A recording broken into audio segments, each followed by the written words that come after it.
Okay, Matt, obviously I've had the benefit of you telling me stuff before we've done the interview, so what people won't know is that you had a foray to betting straight. Yeah. You started off with 150 points up with your notable horses or whatever, and then you lost it back, so you binned it off. Now, just reading it made me think maybe you didn't give that enough time. You might be right. When I first set up Hunting for Profit, we looked back over about a 3-month period. Doing the back data, we realised that if you backed certain horses on the watch list, we would have been in profit. So I ran it for about a year and a half. The first year we went, like I say, we went well into the profit. And then the last 6 months of it, we just kept going round in circles. And at the end of that sort of last 6 months, I decided to knock it on the head. I had one guy leave because of it. Everybody else just wanted to learn a trade, basically. There was a handful that were straight backing them with a bookmaker. But yeah, maybe I did knock it on the head too soon. There was definitely something there that I noticed. And what got us in profit was mainly the bigger odds horses. The lower odds horses kind of kept it ticking along. But there was a few bigger odds horses, then that's what shot us into profit. And that's your swings. Yeah. A lot of losing runs with the big prices. Okay, so you also told me you're an advocate, a big advocate of the psychology behind betting and trading. Can you elaborate on what you mean? Yeah, massive advocate of it. In my opinion, if you don't have the correct mindset for trading, then you're not going to make money. Basically, the mindset you bring into trading will not make you money. I think a lot of people don't realise it. I certainly didn't realise that. A lot of people don't realise that when they first get into it. It's a bit like, when you joined the army, they change your brain from a civvy to thinking like a soldier. It's like that. You have to kind of rewire your own brain. And as it's all right me sitting here and saying you need patience, you need discipline. Of course you need that in abundance, but it's understanding your own mindset. So we're all different. We're all brought up slightly different. But as children, we're taught by our parents, don't put your hand on the hot stove because it's dangerous. Don't put your fingers in the fire. Cross the road when the green man comes on. So we're taught to watch out for danger. So when somebody goes to put money into a market, they think, I could lose that. So they think danger. So it's kind of working your way around that mindset.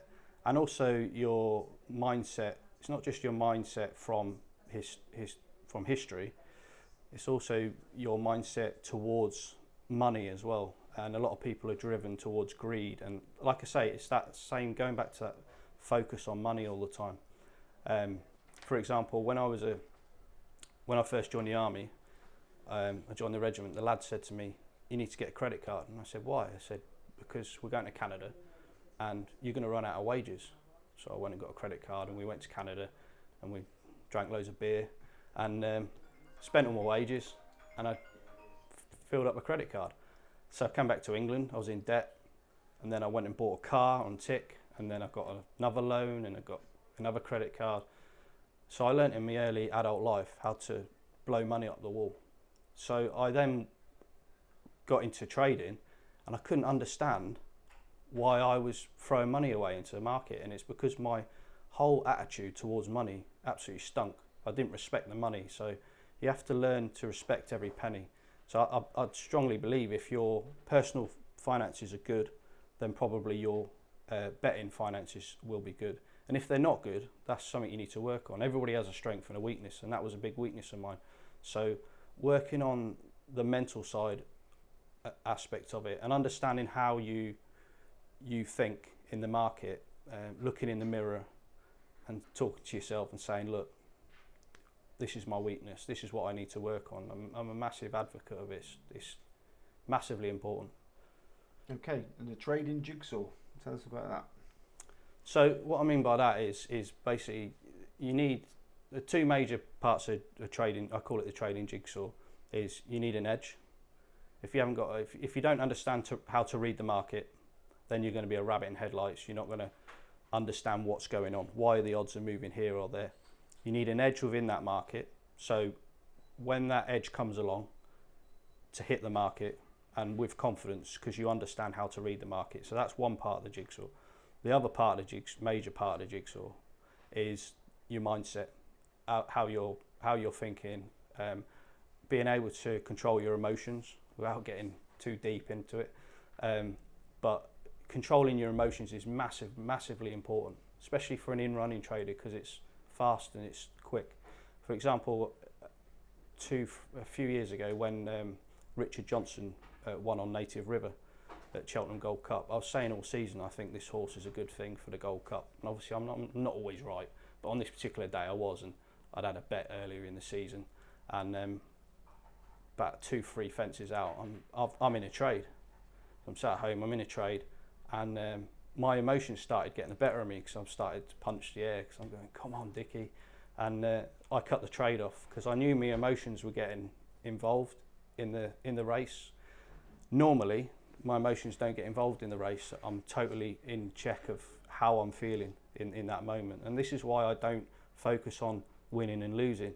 Like, for example, if I take a loss, I park that and I move on to the next thing. That what people need to understand is you need to be able to control what you can control. So if I back a horse and the jockey falls off, or the horse falls, I can't control that. I can't put my hand into the TV screen and pop him back on the horse. That's gone. I can't control that. I can't control a delay in the racing because they've doled off the fences or the hurdles. I can't, or the races have been abandoned or whatever. I can't control any of that. But what I can control is me and how I'm thinking, and regulating my emotions, staying calm in the moment, and just controlling, finding a value entry, and executing as best I possibly can in that trade.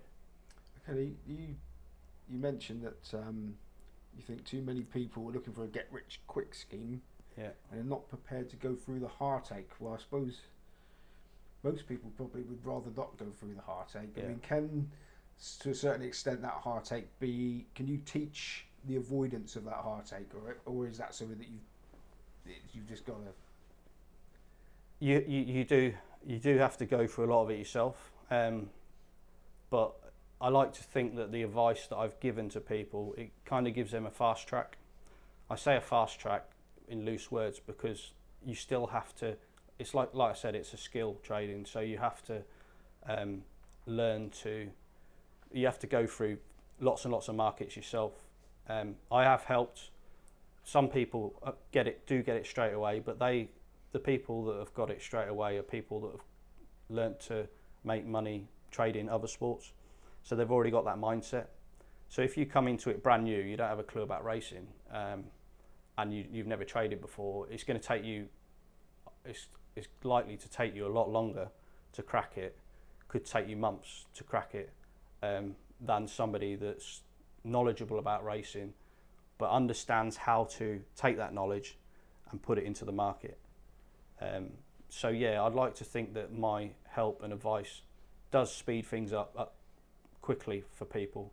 They kind of get a fast track that I never got, but you still have to go through. You still have to learn to lose well, understand to, and that's a big thing. A lot of people think that they're focused, channeled on winning all the time, but as a trader and as a straight better, you're gonna have losing runs. You're gonna lose.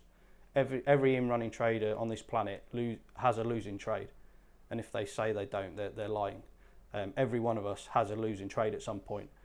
So it's how to control that loss and take a nice controlled loss and not take a ridiculously silly loss. So once you understand that and you get a grips of that and your mindset, then you're looking towards being profitable, but it does take time. Okay, without going into like an advertorial sort of thing, your courses are run face to face as like a seminar type thing. Yeah. So briefly, what can somebody expect if they were to attend one? Basically, I do run them on Zoom as well, but where you can go through it yourself, and then I do a one-to-one session. But I also run them at hotels. It's a day set. It's a nice relaxed atmosphere in a hotel conference room, It's basically split up into 3 major parts. I talk a lot about the mindset, kind of build the foundations, not building a house on quicksand, build the correct foundations. Talk about a lot of the things that can trip you up when you're learning, a lot of the smoke screens out there. And then I go through the nitty gritty of the basics of racing that you need to know to trade in running, and then I talk through how to read the market. So you're no longer a rabbit in headlights, you understand how to read the market, and then I go through a series of important videos basically explaining entries and exits. So at the end of the day, you understand how to read the market. Okay, and do you tell them everything, or have you kept yourself a little edge? No, not at all.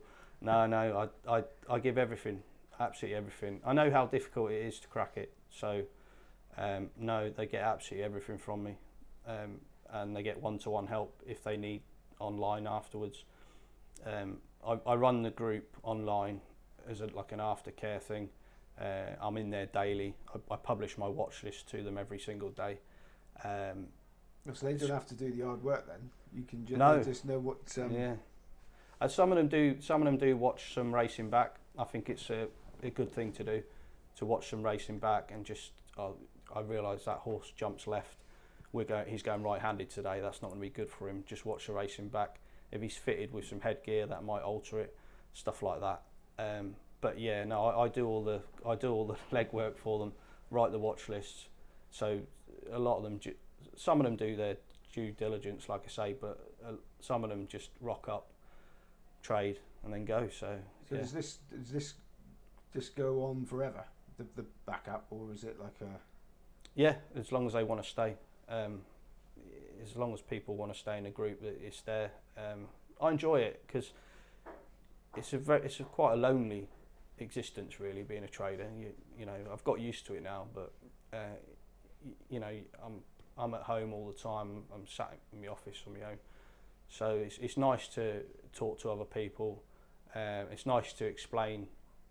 I got into that trade because the horse done X, Y, and Z, and I got out at this point. I got in at this place. It was a value entry, blah blah blah, and just talk through what I've done and try and educate people and help them, really. And how do you extract yourself from all this? Do you just have 2 weeks off where you say I'm off for 2 weeks, or don't you? I'm a workaholic, but I just switch off from once I'm done for the day. That's it. I hardly talk about it to my wife. I treat it like a job. So you know, any other job you do, the last thing you want to talk about when you get home is the job you've just been at. So I kind of switch off to it, purely like that. If I want to have a break and go away, I'll have a break and go away. My mates that don't have a clue. They don't understand what I do. Still don't understand what I do, even though I've told them. Again, when I talk to them about it, I switch off from it. You know, they might say, "Oh, Matt, can you racing's on today? Let's have a few bets." No problem. But I try and switch off from it as much as I can. And how many of your graduates have gone on to be full-time traders? I'm not sure, if I'm honest. In the group we've got online, there's about 65, 70 in there at the minute. About 30% of them have been with me from day one, so they've been with us for nearly 5 years. A lot of them they're just quiet in the background, hardly speak to me. They get the watch list, they know what they're doing, so they just crack on.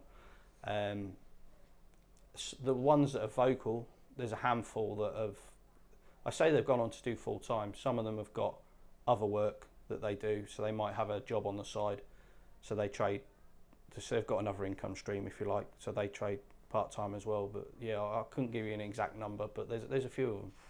Okay, so finally, have you got sort of an exit plan? I mean, is your future in sort of more running more courses, or carrying on trading until you're knocking on a bit, or have you got other plans? What's the future hold? I honestly don't know, Simon. I just take each day as it comes. I enjoy running the courses, but what I've struggled with is finding the right people to do them. I try not to take anybody on. I don't mind if they haven't got a racing background or trading background. It's more their attitude towards learning. If they just want to rock up and make money from day one, forget it. You know, don't even contact me. That's kind of my attitude. And if you go and look on my website, there's a video on there that basically says this isn't a get rich quick scheme. You know, if you've got a gambling problem, go and get help. Don't come and see me. So yeah, no, I look for the right people. If there's people that are dedicated and they want to learn from me, then I'll run them for as long as I can find them people. But if they run out, then they run out, and that's it really. Okay, so the Hunting for Profit's a website. Yeah. Yeah. Okay. Well, Matt Gibson, thank you very much. No problem. Thank you.